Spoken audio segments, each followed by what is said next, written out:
ang pinaka-bestseller dito sa Laptop Factory ngayon. As in, mga nasa around mga 200 plus ang nabibenta na ito per month. Ang price point nitong Victus na ito is mga nasa around 45,000. The question is, anong meron dito sa Victus na ito at bakit ito ang laging binibili ng mga customer? The model of this unit is HP Victus 15 FB2077AX. I'm pretty sure na nakikita nyo na rin to, unit na to sa mga pages natin sa ibang social media platform. What we're gonna do here is we're gonna do an in-depth specs on this unit. As in, lahat ng detalye titignan natin. Ano ba purpose nito? Well, para malaman nyo kung ano yung binibili ninyo. If we're gonna talk about Victus, isa to sa laging binibili dito sa Laptop Factory. And by the way, if you already have this model, no, you can actually comment para doon sa mga bagong customer na planning na bumili nitong unit na ito. At syempre, isang purpose din kaya tayo naging in-depth review of this unit is para at least bago ka pumunta sa store namin, at least alam mo na kung ano yung bibilin mo. Alright, so first of all, ano ang mga inclusions nitong laptop na ito? Of course, inside the box, nandyan yung unit itself, comes with printed materials, comes with 2 chargers by the way. So, it comes with 2 power socket, no? Which is this one. Ito yung lagi natin ginagamit dito sa Pilipinas. Well, the other one kasi is parang bihira lang tayo na may mga socket na ganito. But ang maganda dito, it comes with a fuse, no? Ang purpose nito, in case na magkashare ng short circuit or whatsoever, hindi masisira yung laptop ninyo. Magdediretso lang siya sa fuse. And then this fuse is napapalitan. About the charger of this unit, actually medyo mabigat siya. Well, it's because it's a gaming laptop. This is a 200 watts and it's 19.5 volts with a 10.3 ampere. So, may kasama na siyang yung charger niya, may kasama ng cable tie. So, para at least hindi messy kasi may mga ibang charger na wala pa siyang cable tie. So, parang ang messy tignan. And of course, this laptop comes with a bag. Okay. So, isa rin sa mga pros nitong HP Victus na to, it comes with a GCash promo. If you're watching this moment from the day it was uploaded, meron siyang GCash promo, pero probably after 3 months or 6 months, wala na GCash promo. At maganda, you can check it on our page time to time if it is kasama pa sa GCash promo or not. And about the value, no, ang GCash promo is actually, ang minimum niya is 2,000 and then yung pinakamataas niya is 5,000. This gaming laptop, meron siyang GCash promo na worth 5,000. So, come to think of it, pag bumili ka nito, so meron kang cashback na worth 5,000. So, this is 45,000 or 44,995. So, parang binibili mo na lang siya ng 39,995 or 40,000 kung ibabawas natin yung GCash. Actually, bukod sa GCash, titignan pa natin yung mga specifications kung bakit isa to sa bestseller ni Laptop Factory. But before we proceed on the specifications, let's talk about the appearance first. This is color black from everything, from the top cover, sa kanyang body, even dito sa kanyang screen, and even dito sa ilalim. As you could see here, sa ilalim, there's actually some ventilations na dito ang intake, and ang out niya is dito. Is either dito bumubuga sa likod or I think ang trajectory nito is pabuga rin papuntang monitor. The speakers is meron dito sa harap at meron dito sa ilalim.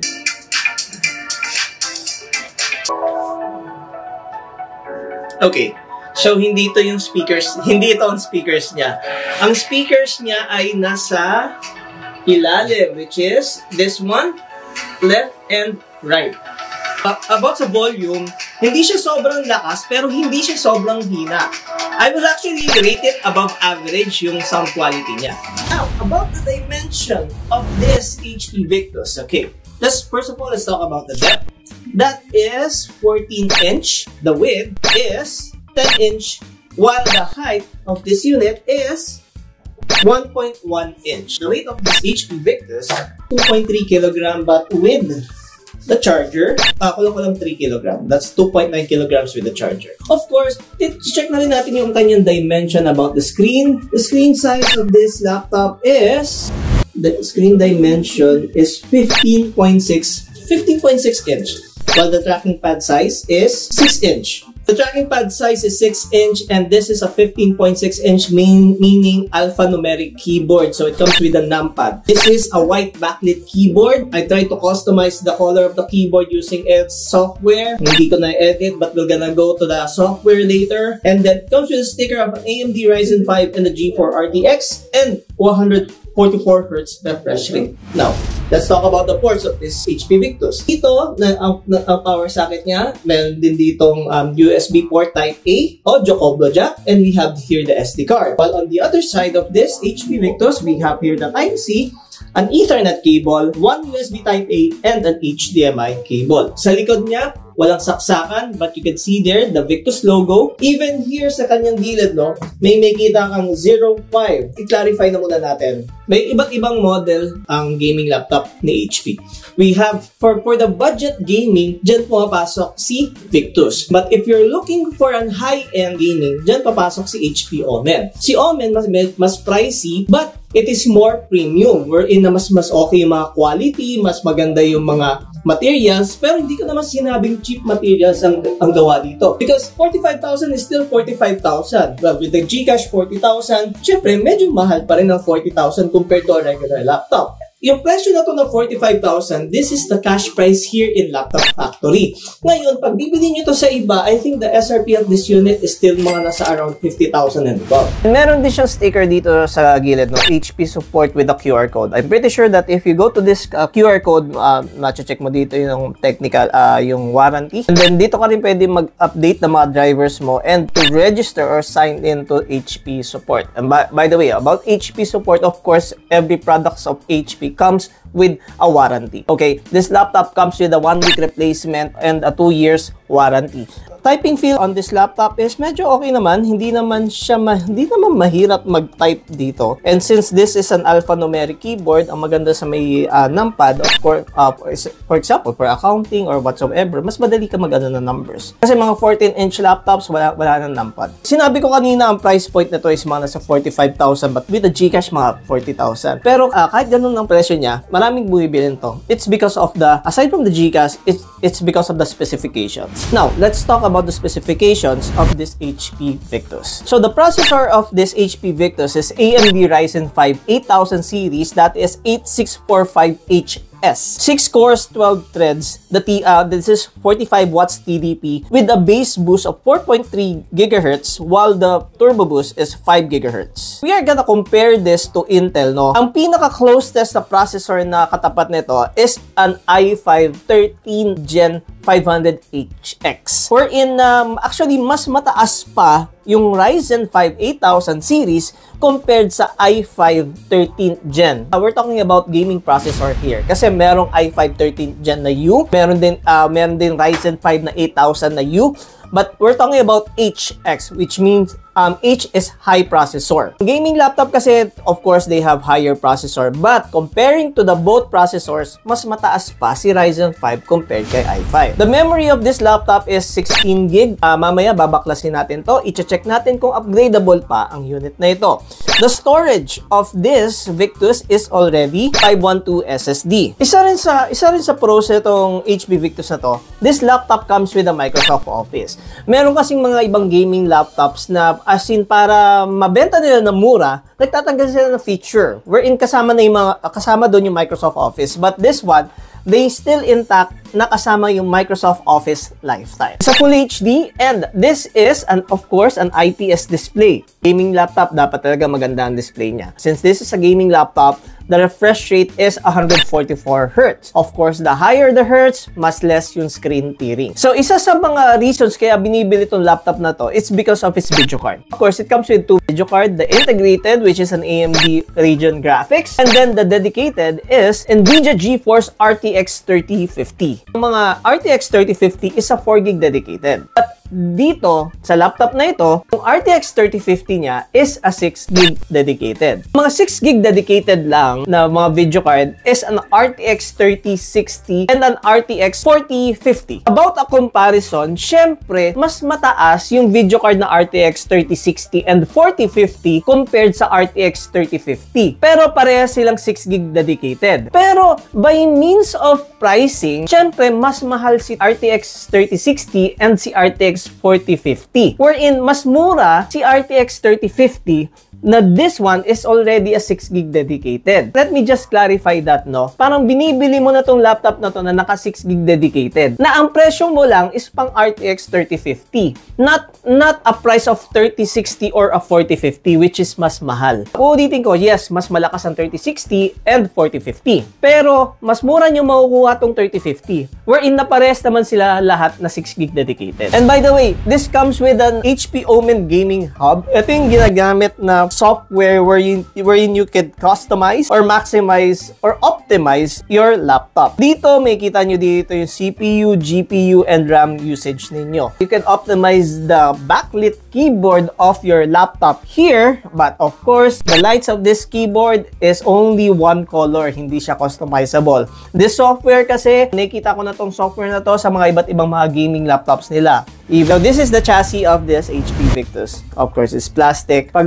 gusto mo kung gusto mo metal type, yan yung mga Omen. Pero syempre, mahal na yun. What's underneath this laptop? We got here the memory, and currently, dalawang memory na nakakabit dito. Kanina, nakakita natin 16 GB. So, this is 8x8. Kung gusto mo mag-upgrade to 32, kailangan mo tanggalin yung dalawang 8 GB at palitan dalawang 16. And meron din tayo dito yung kanyang SSD. This is the 512 SSD. And then, I'm not seeing an extra SSD slot. Okay? Ang napansin ko, dalawang fans niya ay nandito. Makapal ang kanyang fans, pero medyo off ako sa dalawang fans na nasa isang side. If you want to have a better cooling system, no, 2 fans should be separated. Mostly naman mga gaming laptops ganun eh. Yung isang fan nandito, isang fan nandito. Mas mahirap ang cooling system niya pag yung dalawang fan na sa isang side. So, I'm pretty sure that this is the GPU and then this is the CPU. And you can see here a heat sink. Ito yung nagpapalamig. And speaking of heat sink, no, itong top cover niya, nakikita nyo to, this is actually the gel na nagpapalamig dun sa SSD. Okay, we also have the Wi-Fi card here. So,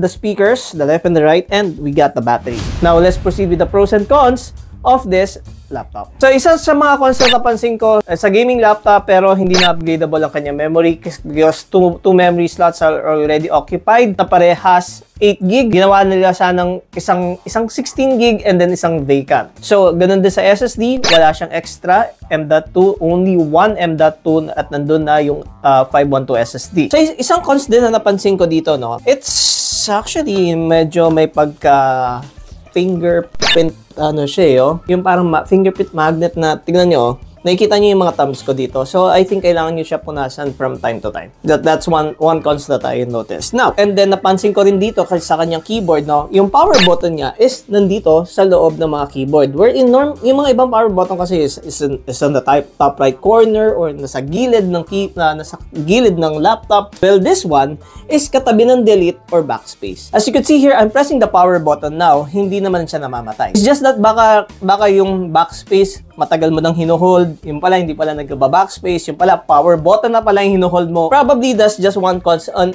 the first impression of this Victus. Kasi once na ginamit mo na siya in the long run, at least malalaman mo nasan yung mga keyboard settings mo. So the other cons na napansin ko dito, yung kanyang well, I'm not sure if the backlit keyboard is not customizable, it's just one key. It's color white. And probably minor cons din yung kanyang resolution. This is still living on 16:9.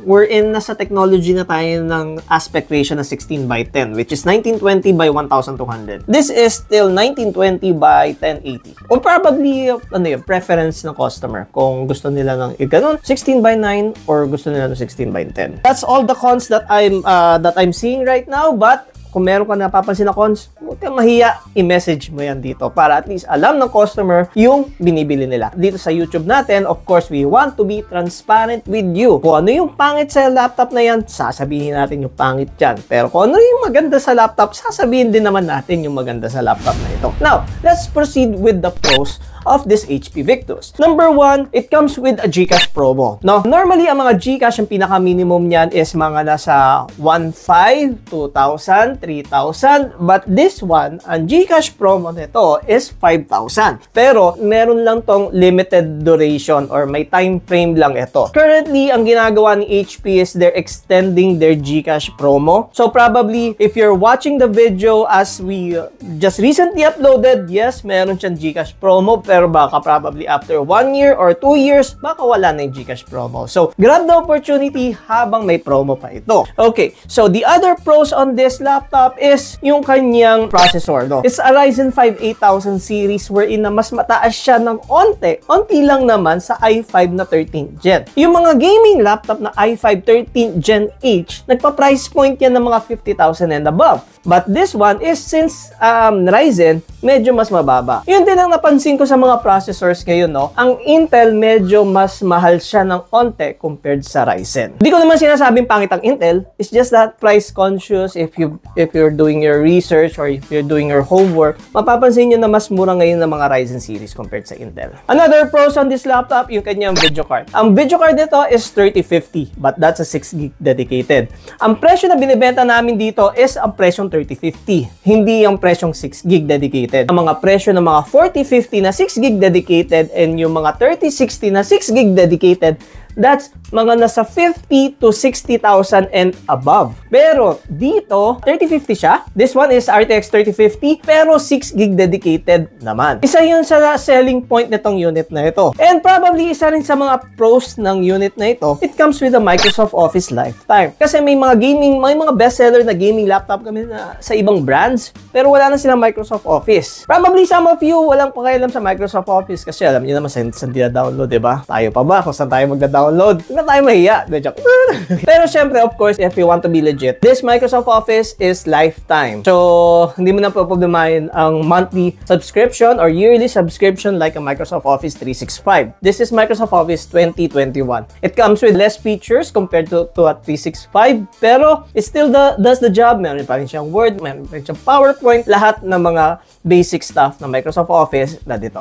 Ang conclusion ko dito sa unit na ito, no, by means of appearance, it's not really that wow type, pero ang pinaka-pros talaga ng unit na ito is yung kanyang price over the specifications. Sulit na sulit yung babayaran yung 45,000 or 40,000 with the GCash sa specifications na makukuha nyo dito sa HP Victus na ito. Kaya nga ito, isa sa mga best-seller namin na HP Victus. May mga customer dito, syempre, bibili ng mga gaming laptop. Pag nakita nila tong unit na ito, yung kanyang presyo and yung specification, napapaisip sila na ito na lang ang bilhin nila. This is available on our stores nationwide. Baka mag-change yung presyo niya, but of course, dito sa Laptop Factory naman, bihira kami magtaas ng presyo. So currently, this is 45,000, but with the GCash, parang binibili nyo na lang siya ng 40,000. Of course, if you're watching this from like 1 year or 2 years from now, bihira naman na tumaas ang presyo nito, pero most likely, bababa ang presyo nito, or most likely, baka out of stock na ito. But don't worry, in case na mawala na yung stock nito, of course, there are new models na dumadating. And then, mga ganito pa rin naman yung mga appearance nila, napalitan lang yung model o mga ganyan. If you want to be updated of this price, mostly binababa namin yung price na to. Mostly nagsasale kami. Minsan nga may palibre kaming monitor pag bumibili ka nito eh. So, if you want to be updated, follow us on our other social media page, the Blue App. So, punta kayo doon para at least updated kayo kung ano yung mga binibenta natin. And then, for those customers na nakabili na nito, feel free to comment dyan kasi your comment are highly appreciated. And of course, don't forget to like and subscribe to our page, no? We will try to upload more videos this 2025. So, sana nakatulong tong video na ito. Then again, this is Tito Dustin. Thank you for watching and see you on our next video. Bye-bye.